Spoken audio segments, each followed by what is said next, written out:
Maswerteng gabi po mga ka-STL. Narito na po ang resulta ng STL Bulacan para sa araw na to, 3rd row, January 22, 2026, araw ng Huwebes. Naway ang mga natayan nyo pong mga numero kanina ay manalo nawa ngayong gabing ito, 8 PM. Kaya kunin nyo na po ang inyong mga ticket. Narito na po ang resulta.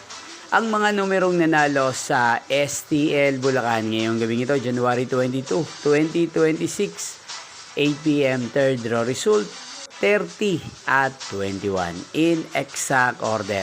Again, 30 at 21.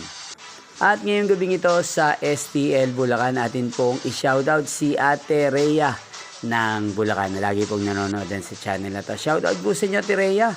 Sana po ay nasa maayos kayong kalagayan. At sa lahat po ng mga taga Bulacan na lagi pong nakasubaybay sa channel na to, shoutout po sa inyo.